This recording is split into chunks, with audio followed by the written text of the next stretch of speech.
नमस्ते दोस्तों, आज इस वीडियो में बात कर लेते हैं कोचीन शिपयार्ड के बारे में और थोड़ा गार्डन रिच के बारे में भी देखेंगे और मझगांव के बारे में भी देखेंगे। पर स्पेशली हम कोचीन शिपयार्ड के बारे में देखेंगे क्योंकि ये स्टॉक काफ़ी गिर चुका है, गार्डन रिच भी काफ़ी गिर चुका है, मझगांव भी काफ़ी गिर चुका है। लेकिन ये कोचीन शिपयार्ड मतलब कल जो लेवल से ये पलटी हुआ है वो लेवल काफ़ी इंपॉर्टेंट था और मुझे काफ़ी अच्छा लगा उस लेवल से उसने पलटी मारा। वो कौन सा लेवल है इस वीडियो में हम जानने की कोशिश करेंगे और इस वीडियो में मैं थोड़ा इस स्टॉक का फंडामेंटल एनालिसिस भी कर दूंगा जिससे जो इसके इन्वेस्टर है वो पैनिक ना हो, मतलब डरे नहीं। क्योंकि किसी ने इसको 2200 रुपये में खरीद के रखा है, किसी ने 2300 में, किसी ने 2000 रुपये में भी ले के रखा है और उनके प्राइस से स्टॉक काफ़ी गिर चुका है और बहुत लॉस में है। तो मैं थोड़ा फंडामेंटल एनालिसिस कर दूंगा थोड़ा, जिससे आपको समझ में आएगा, मतलब जो इन्वेस्टर है उनको समझ में आएगा कि ठीक है, हाँ स्टॉक में सारी बातें ठीक है, केवल करेक्शन के वजह से गिर रही है। ठीक है, तो देख सकते हो आज भी कल भी ये 1678 रुपये के 1678 रुपये पे था, इसकी क्लोजिंग हुई थी और कल भी 2.5-3% ये डाउन था क्योंकि मिड कैप और स्मॉल कैप में कर हमको गिरावट देखने के लिए मिली और ये एक स्मॉल कैप या मिड कैप की आप कंपनी बोल सकते हो कोचीन शिपयार्ड को। ठीक है, एक सरकारी कंपनी है। यहाँ पे नीचे आते हैं मार्केट कैप 44,000 करोड़, एक स्मॉल और मिड कैप कंपनी बोल सकते हो। नीचे आते तो डेप्ट इनके पास 489 करोड़ का है और इसके अगेंस्ट इनके पास रिजर्व पड़ा है। बाद में हम टेक्निकल एनालिसिस भी करने वाले तो उसके लिए वेट करना। यानी कि कंपनी डेप्ट फ्री है क्योंकि 490 करोड़ के आसपास इनके पास कर्जा है, पर इसके अगेंस्ट इनके पास रिजर्व भी है। हम नीचे देखेंगे, नीचे आते हैं तो देखते हैं कि यहाँ पे नीचे देखो, मैं आपको क्वार्टरली नेट प्रॉफिट नहीं दिखाऊंगा, काफ़ी अप एंड डाउन होता है। मैं आपको सीधा इनके ईयरली नेट प्रॉफिट पे लेके चलूंगा और अगर इनका मैं रिसेंटली जो क्या बोलते हैं नेट प्रॉफिट है उस पर अगर मैं थोड़ा फोकस करूं, यानी कि तो आपको समझ में आएगा कि स्टॉक में मतलब स्टॉक खराबी की वजह से गिर रहा है या करेक्शन हो रहा है, काफ़ी चल चुका है उसके वजह से गिर रहा है, आपको समझ में आएगा। देखो जून 2024 यानी कि जो लास्ट क्वार्टर था उसमें उन्होंने 181 करोड़ का नेट प्रॉफिट किया था और पिछले क्वार्टर में, यानी कि हमको जो क्वार्टरली रिजल्ट रहता है वो ईयरली हमको कंपेयर करना होता है, ना कि पिछले क्वार्टर से करना होता है। और जून 2023 में इनको नेट प्रॉफिट कितना था, 109 करोड़ का, और इस क्वार्टर में कितना हो गया, 181 करोड़ का। यानी कि पिछले ईयर के मुकाबले इस ईयर में इस कंपनी का नेट प्रॉफिट काफ़ी अच्छा था। लेकिन सेल्स में हमको गिरावट देखने के लिए मिली, ऊपर से ये काफ़ी चल चुका था जिसके वजह से स्टॉक भाई धड़ाम से एकदम गिर गया। पर मुझे लगता है सेल्स इसका एक रीज़न नहीं होना चाहिए, काफ़ी चल चुका था, ओवर वैल्यू था, इसके वजह से स्टॉक गिरा है। तो नेट प्रॉफिट में सेल्स में कोई दिक्कत नहीं है, ठीक है, सरकारी कंपनी है, सरकार जितना ऑर्डर देगी कंपनी मतलब उतना ही परफॉर्मेंस करेगी। ठीक है, ऐसा नहीं कि ये प्राइवेट लोगों को शिप वगैरह देने लगे। फिर बाद में यहाँ पे देखो, मैं ईयरली नेट प्रॉफिट पे आता हूँ, इस पे ज़्यादा फोकस करना चाहिए। 2023-13 में कंपनी का नेट प्रॉफिट था 266 करोड़, जो कि अब हो गया 885 करोड़। अगर मैं ज़्यादा दूर भी नहीं 2020 से ही पकड़ूँ, जब से सरकार ने क्या बोलते हैं डिफेंस पे थोड़ा अग्रेसिव ज़्यादा हुआ है, 2020 से भी पकड़ूँ तो 2020 में 638 करोड़ का इनका नेट प्रॉफिट था, जो कि अब 885 करोड़ का हो गया है। और नेट प्रॉफिट काफ़ी अच्छा है, डिसेंट है, अच्छा है, मस्त है, मतलब कुछ भी दिक्कत नहीं है भाई। ठीक है, मतलब नेट प्रॉफिट वगैरह देख के ऐसा लगता है कि काफ़ी ओवर वैल्यू हो गया था और लोगों ने गलती से ना समझी में ऊपर के लेवल्स पे ख़रीद लिए और अभी वो पछता रहे। ठीक है, बाद में आते देखो ना, यहीं पे दिख रहा है ना, देखो इनकी सेल्स ग्रोथ बात करूँ लास्ट 3 ईयर में 9% है। ठीक है, और लास्ट 3 ईयर में इन्होंने प्रॉफिट 10% के हिसाब से किया। ठीक है, एवरेज है ये, लास्ट 3 ईयर में इनका प्रॉफिट एवरेज कितना रहा, 10%। पर स्टॉक कितना भाग चुका है, 109%। इसके वजह से मैं भाई 2 महीने से चिल्ला के बोल रहा हूँ, जब से मैं ये वीडियो बनाना स्टार्ट किया हूँ, कि सरकारी कंपनी से कृपया दूर रहिए।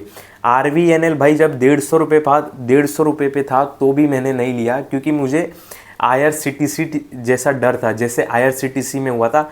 मैं सोच रहा था कहीं और दूसरी कंपनी में भी ना हो जाए। ठीक है, इसके वजह से मैं सरकारी कंपनी से दूर ही रहता हूँ, क्योंकि सरकारी कंपनी का पर्पस रहता है केवल जनता की सेवा करना, ना कि बिजनेस करना। अगर मान लो एग्जाम्पल के लिए मैं एकदम छोटा एग्जाम्पल देता हूँ, फिर फटाफट आगे बढ़ते। अगर मान लो कि बॉर्डर पे अगर 2 रॉकेट की ज़रूरत है, एग्जाम्पल के लिए हमारे बॉर्डर पे 2 रॉकेट की ज़रूरत है, तो सरकार 2 रॉकेट लगाएगी। ठीक है, अगर सपोज मान लो डिफेंस में प्राइवेट प्लेयर है, कोई एग्जाम्पल के लिए प्राइवेट प्लेयर है, हम कंपेयर कर रहे हैं ना, प्राइवेट प्लेयर है तो प्राइवेट प्लेयर 2 की जगह 4 रॉकेट लगाएगी बॉर्डर पे, और पब्लिक को क्या बोलेगी कि भाई हमने आपकी सेफ्टी के लिए, एक्स्ट्रा सेफ्टी के लिए 4 रॉकेट लगाया, तो हमको टैक्स ज़्यादा दो, हम आपसे पैसा लेंगे। तो ये होता है एक प्राइवेट दिमाग और एक सरकारी दिमाग का, ठीक है। SBI और BSNL इसके वजह से बचा है कि HDFC बैंक ज़्यादा ना चार्ज करने लगे, इसके लिए SBI बचा हुआ है, सरकार ने SBI को बचा के रखा है। और जियो और क्या बोलते कि एयरटेल अपनी मनमानी ना करे, इसके लिए BSNL को अभी तक जिंदा रखा है, नहीं तो इसको भी मार देते थे गला दबा के, समझ गए। तो ये रीज़न होता है सरकारी और प्राइवेट में। नीचे आते तो देखो इनके पास अच्छा खासा रिजर्व पड़ा है, रिजर्व इनका बढ़ते जा रहा है, काफ़ी अच्छी बात है। डेप्ट कम हुआ है, रिजर्व इनके पास 4,894 करोड़ का है। बोरोइंग इनका लास्ट क्या बोलते कि लास्ट ईयर से इनका कम हुआ है। 2023 में इनके पास 567 करोड़ का कर्जा था, जो कि अब कम होकर 489 करोड़ का हो गया है। फिक्स असेट्स में बात करें तो लैंड से इनके पास 419 करोड़ का, बिल्डिंग से अच्छी बात है। बाद में शिप वेसल्स वगैरह ये ठीक है। बाद में इन्होंने रिसेंटली क्या बोलते हैं इस ईयर में काफ़ी अच्छी खासी इन्वेस्टमेंट करके रखी है, क्योंकि पिछले ईयर में इन्होंने 1603 करोड़ का इन्वेस्टमेंट किया था और इस ईयर में इन्होंने 2190 करोड़ का इन्वेस्टमेंट किया है। और ये कैसे पता चला मुझे, यहाँ पे लिखा है ना CWIP, यानी कि कैश वर्किंग इन प्रोग्रेस, यानी कि इन्होंने कैश कहीं पे इन्वेस्टमेंट किया। इन्वेस्टमेंट मीन्स अपनी कैपेसिटी या ऑर्डर वगैरह मिला रहेगा, तो यहाँ पे उन्होंने cash investment in working progress है, तो ये इनको आगे चल के इनको फ़ायदा देगा, वहाँ से पैसा जनरेट करके देगा, तो अच्छी बात है। इन्होंने इन्वेस्टमेंट भी करके रखा है 355 करोड़ का, ये म्यूचुअल फंड बॉन्ड यहाँ वहाँ इन्होंने इन्वेस्टमेंट किया रहेगा। एक्स्ट्रा इनके पास कैश पड़ा है 3,784 करोड़ का, एकदम रोकड़ा कैश पड़ा है। ये कैश ऐसा है कि ये 3 महीने में मतलब ये खर्चा कर सकते हैं, मतलब बोलने का मतलब ये फटाफट इनके हाथ में आ सकता है। पर ये जो रिजर्व रहता है ना, ये रिजर्व कहीं पे इन्वेस्टमेंट रहता है या FD में रहता है या बैंक में रहता है, तो ये जल्दी नहीं तोड़ सकते। पर ये जो कैश इनके पास पड़ा है ना 3,484, ये फटाफट ये मतलब रोकड़े में कन्वर्ट कर सकते। तो कैश रिच कंपनी है, डेप्ट नहीं है, नेट प्रॉफिट अच्छा जनरेट कर रही है, सारी बातें ठीक है। बस ये थोड़ा हाइप में ज़्यादा ही चल गया, इसके वजह से लोग फंस गए, बाकी कुछ नहीं दिक्कत है भाई। नीचे आते तो प्रमोटर्स के पास 72% की होल्डिंग है, मतलब ये प्रेसिडेंट ऑफ इंडिया ही रहेंगे, जी हाँ वही है। FIs ने अपनी होल्डिंग कम की है क्योंकि उनको महंगे माल नहीं पसंद आते। DIs ने भी अपनी होल्डिंग स्लाइटली बढ़ाई है, मतलब ठीक है उतनी है। और पब्लिक की भी होल्डिंग अराउंड 1-1.5% के बढ़ी है, तो होल्डिंग्स में ज़्यादा कुछ चेंजेस नहीं हुआ है, ठीक है। सारी बातें ठीक है, मतलब कुछ भी दिक्कत वाली बातें नहीं है, ठीक है। यहाँ तक तो सारी फंडामेंटल ठीक है। अभी आते हैं हम सीधा चार्ट पे। मैं आपको बता रहा था आज जो स्टॉक जिस लेवल से पलटी हुआ है, काफ़ी मुझे अच्छा लगा वो देख के। उसका रीज़न भी क्या है मैं आपको बताता हूँ, और ओवरऑल स्टॉक को लेके अपनी क्या सोच रहनी चाहिए मैं आपको वो भी बताता हूँ, ठीक है।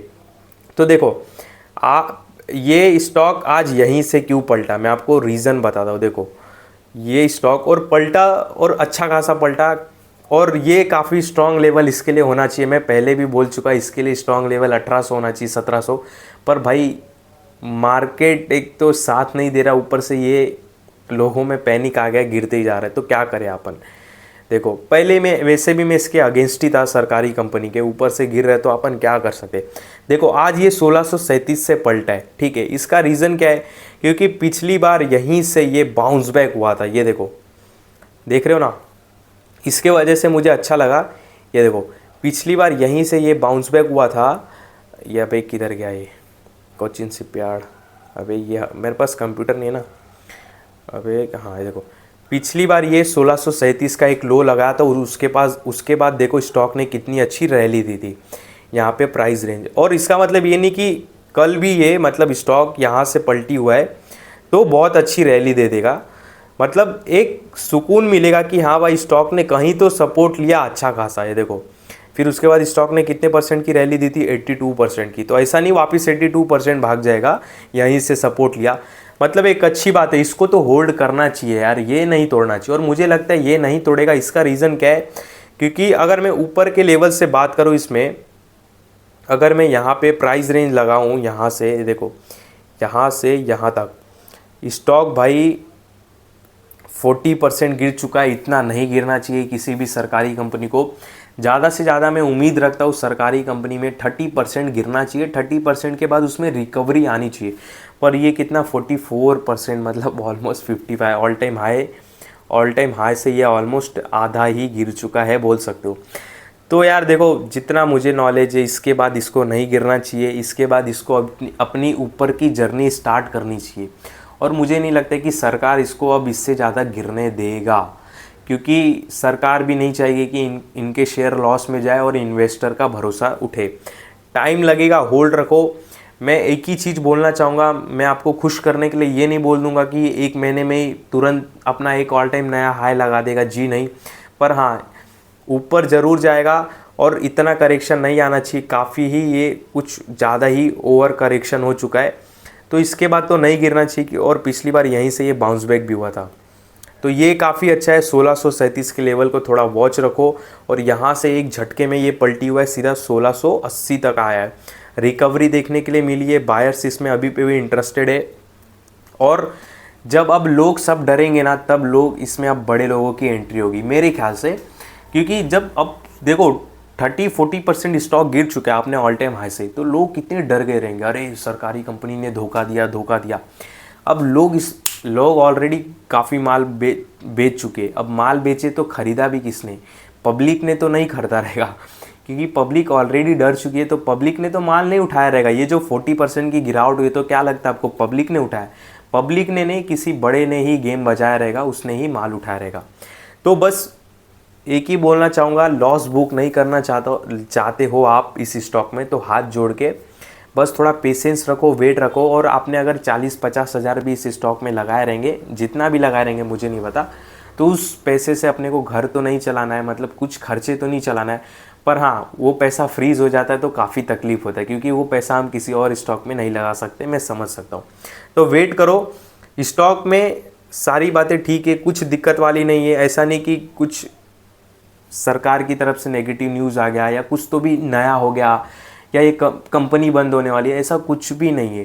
केवल काफ़ी हाइप में ओवर चल चुका था, उसके बाद एक उसमें झटक से करेक्शन आया, बस सिंपल, कुछ भी नहीं। ना इनके नेट प्रॉफिट में चेंजेस हुआ है, ना इनका रिजर्व कम हुआ है, ना इनके ऊपर कर्जा बढ़ा है, ना इनके ऑर्डर्स कम हुए हैं, ना इनका काम करने का तरीका बदला, कुछ भी नहीं बदला। बस एक ही चीज़ हुआ है, ओवर हाइप में चला और एक करेक्शन आया, स्टॉक नीचे आएगा बस। अब अपने को वेट ही कर सकते ना ऊपर जाने का, और वेट करो और ज़रूर जाएगा, ये ज़रूर जाएगा, लिख के लो। पर मैं टाइम नहीं बता सकता, इस बात को ध्यान रखना। मैं क्या भाई, बड़े लोग भी टाइम नहीं बता सकते कि कहाँ तक जाएगा। मैं तो काफ़ी छोटा हूँ। गार्डन रीच की भी अगर मैं बात कर लूँ तो यहाँ पे अगर मैं प्राइस रेंज लगाता हूँ, यहाँ पे अगर मैं अरे रुक जा, तो ये भी अपने ऑल टाइम हाई से 40% गिर चुका है। यहीं पे इसकी गिरावट रुकनी चाहिए मेरे ख्याल से, क्योंकि इससे ज़्यादा करेक्शन नहीं हो सकता आप। और ये काफ़ी सारी अच्छी कंपनियाँ हैं यार, ऐसे भी नहीं कि ये बुरी कंपनियाँ हैं।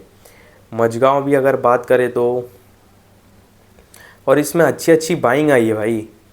यहाँ पे प्राइस रेंज देखे, यहाँ पे ये भी 30% गिर चुकी है। तो देखो वही करेक्शन हुआ है, बाकी कंपनी में कुछ दिक्कत नहीं है। और इस स्टॉक से एक सीख भी ले लो कि सरकारी कंपनी के ऊपर ऐसे नहीं भागना चाहिए हाइप में एकदम, ठीक है। अब देखो इसकी जगह पे एक मैं आपको दिखाता हूँ, ठीक है, रुको मैं आपको दिखाता हूँ एक। अरे यार मैंने वो बंद कर दिया, क्या बोलते स्क्रीन रिकॉर्डिंग में, स्क्रीन पर दिखाता हूँ। ओराकल सर्च कर लूँ।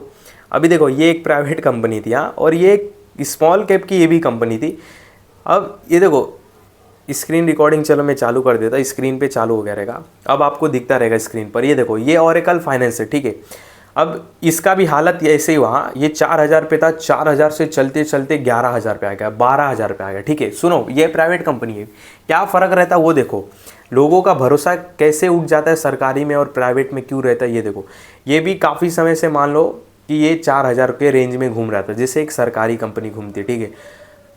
अब ये 4000 से तुरंत कितना चला गया, 11-12 हज़ार। 12 हज़ार के बाद भी इसमें करेक्शन आया, तो क्या ये 12 हज़ार से 5 हज़ार 6 हज़ार आ गया? नहीं, ये अभी भी अपने ऑल टाइम हाई के पास में ही चल रहा है। तो यही रहता है एक सरकारी और प्राइवेट कंपनी पे, क्योंकि सरकारी कंपनी में थोड़े लफड़े रहते हैं अपने मन मर्जी से नेट प्रॉफिट दिखा सकते हैं, कम कर सकते हैं, और वो बिजनेस नहीं करते, वो ज़रूरत पूरी करती। जो सरकारी कंपनी रहती है वो बिजनेस नहीं करती, वो अपनी ज़रूरत पूरी करती, ठीक है। ऑलरेडी मैं पहले एक एग्जांपल से समझा चुका हूँ कि क्या बोलते कि अगर सिटी में 10 बस की नीड है तो सरकारी जो सरकार रहेगा वो 10 ही सरकारी बस चलाएगी, उससे ज़्यादा नहीं चलाएगी। और अगर उसकी जगह पे प्राइवेट रहेगा ना, वो 10 नहीं भाई 20 बस चलाएगा, 10 नॉर्मल चलाएगा, 10 एसी वाला चलाएगा, सर्विस देगा। सरकार का काम सर्विस नहीं देना है, सरकार का काम ज़रूरत को पूरा करना है। तो इस बात को ध्यान रखो, किसी भी सरकारी कंपनी से बच के रहो। काफ़ी वैल्यूएशन पे मिले, काफ़ी नीचे के लेवल्स पे मिले, काफ़ी पैनिक बन जाए और बहुत आपकी ज़्यादा कुछ समझ है तो ही आप घुसने की उसमें ज़रूरत करो, ठीक है। तो इस वीडियो में आपको कोई भी बाय सेल का कॉल नहीं है, ध्यान देना। और पैनिक मत करना। इतने टाइम से लॉस झेल रहे हो, ठीक है, थोड़ा और टाइम लॉस झेलो। जब ऊपर जब ये चलना चालू होगा तो जो लोग इस स्टॉक को छोड़ के गए थे वो स्टॉक में वापस भी आएंगे। ऐसा नहीं कि नहीं आएंगे, ऐसा नहीं कि ये ख़त्म हो जाएगा, बंद हो जाएगा, इसके बाद ये चलेगा ही नहीं, यहीं का यहीं रुका रहेगा, ऐसा कुछ भी नहीं होने वाला है। तो थोड़ा वेट करो, सब्र करो। इतने दिन सब्र किए, कितने दिन सब्र किए रहोगे? ज़्यादा से ज़्यादा 1-2 महीना। लोग अपना टारगेट आने में 3-3 साल सब्र करते, वेट करते कि 3 साल 4 साल। मतलब अच्छे अच्छे जो इन्वेस्टर हैं उनके इंटरव्यू जाके देखो। हमने तो अभी जनवरी फरवरी मार्च में इन्वेस्टमेंट किया और हम सोच रहे कि अभी ये ऊपर चलना चालू हो जाए, तो ऐसा नहीं रहता है। अब कोई बिज़नेस मान लो गिर गया, सपोज एग्जांपल के लिए कोई बिज़नेस पूरा ठप हो गया, तो आप उससे उम्मीद कर लोगे क्या तुरंत वो बिज़नेस खड़ा हो जाएगा वापस? नहीं ना। आप एक प्रैक्टिकली मैं बता रहा हूँ, मतलब ज़मीनी हकीकत पे जब हम देखते हैं, मान लो कोई नया बिज़नेस डालता है तो हम बोलते हैं ना कि इसको चलने में 2-3 साल लगेगा, 2 साल अगर ये वेट करेगा तो इसका बिज़नेस चल पड़ेगा। तो ऐसे भी स्टॉक ही रहते हैं, थोड़ा करेक्शन आता है ना तो सडनली नहीं चल जाता है, थोड़ा टाइम देना पड़ता है, ठीक है। थोड़ा समझो, बच्चे जैसा हरकत मत करो, नहीं तो पैसा खोते जाओगे आप। इस वीडियो में आपको कोई भी बाय सेल का कॉल नहीं, ध्यान देना। जो भी मैंने आपको चार्ट बताया, प्राइस दिखाया, सपोर्ट बताया, केवल एक समझाने के लिए बताया और स्टडी और एजुकेशनल पर्पस के हिसाब से बताया। और मेरे किसी भी वीडियो में भाई बाय सेल का कॉल नहीं रहता है, ध्यान रखना, क्योंकि मैं कोई सेबी रजिस्टर्ड एडवाइज़र नहीं हूँ। जो भी मैंने बातें बताई उसमें मैं गलत भी हो सकता हूँ, तो मेरी बातों में आके भाई किसी भी स्टॉक को बाय सेल मत कर देना, नहीं तो आप फंस सकते हो।